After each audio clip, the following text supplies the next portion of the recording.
ایک آدمی کا اونٹ رات کو بہت زیادہ روتا تھا۔ وہ آدمی میرے حضور علیہ الصلوۃ والسلام کی خدمت میں حاضر ہوا، عرض کی حضور بندہ نواز میرا ایک اونٹ ہے جو رات کو بہت زیادہ روتا ہے، حضور آپ میرے اونٹ سے پوچھیں کہ آخر وہ کس وجہ سے روتا ہے۔ آقا آپ تو جانوروں کی بولیاں جاننے والے ہیں، آپ تو جانوروں کے دلوں کے حال جاننے والے ہیں، آقا آپ میرے اونٹ سے پوچھیں نا کیا اسے کوئی تکلیف ہوتی ہے جس وجہ سے وہ روتا ہے۔ میرے کریم نبی نے فرمایا اونٹ کو میرے سامنے لے آؤ۔ مالک دوڑ کے گھر گیا، اونٹ کو میرے کریم نبی کے سامنے لے آیا، میرے کریم نبی کی خدمت میں کھڑا کر دیا۔ میرے کریم نبی نے پوچھا اونٹ میاں تو کیوں روتا ہے، اور کیا تیرا مالک تیرے اوپر ظلم کرتا ہے؟ کہا نہیں جی ظلم بھی نہیں کرتا۔ کیا تیرا مالک تیرے اوپر زیادہ وزن ڈالتا ہے، کیا زیادہ بوجھ ڈالتا ہے؟ کہا نہیں جی یہ بھی نہیں کرتا۔ میرے کریم نبی نے پوچھا اونٹ کیا تیرا مالک تجھے چارہ نہیں ڈالتا؟ اونٹ نے کہا نہیں جی میرا مالک مجھے چارہ بھی ڈالتا ہے۔ اچھا پانی نہیں پلاتا؟ نہیں جی پانی بھی پلاتا۔ اور پھر تو کس وجہ سے روتا ہے، کیا تجھے کوئی تکلیف ہے؟ کہا نہیں جی تکلیف بھی نہیں۔ اونٹ نے کہا آقا تکلیف بھی نہیں۔ میرے کریم نبی نے پوچھا میاں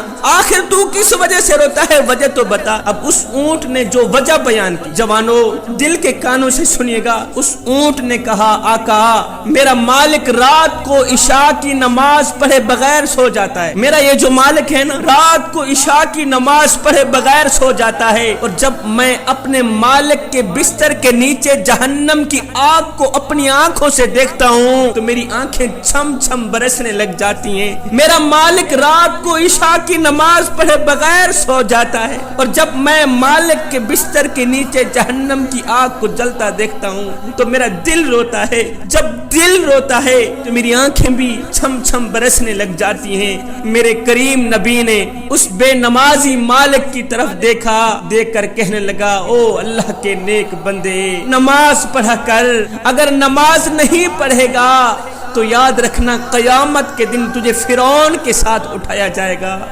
اگر نماز نہیں پڑھے گا تو قیامت کے دن تجھے نمرود کے ساتھ اٹھایا جائے گا، قارون کے ساتھ اٹھایا جائے گا۔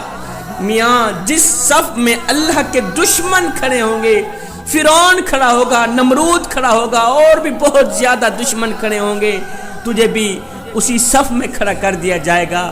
میاں اگر تو چاہتا ہے کہ قیامت کے دن تو نبیوں کے ساتھ اٹھایا جائے، تو رسولوں کے ساتھ اٹھایا جائے، اگر تو چاہتا ہے کہ قیامت کے دن اللہ کے پیارے جس صف میں کھڑے ہوں تو بھی اسی صف میں کھڑا ہو، تو خدا را نماز کبھی نہ چھوڑنا۔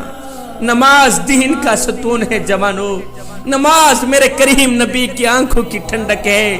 جس شخص کے اندر نماز ہے اس کے اندر سب کچھ ہے، جس کے اندر نماز نہیں ہے اس کے اندر کچھ بھی نہیں ہے۔ میرے کریم نبی نے فرمایا جو شخص 5 وقت کی نماز با جماعت ادا کرتا ہے، اس جمعے سے لے کر اگلے جمعے تک درمیان کے جتنے بھی گناہ ہیں، یہ 8 دنوں کی نماز ان تمام گناہوں کا کفارہ ہے۔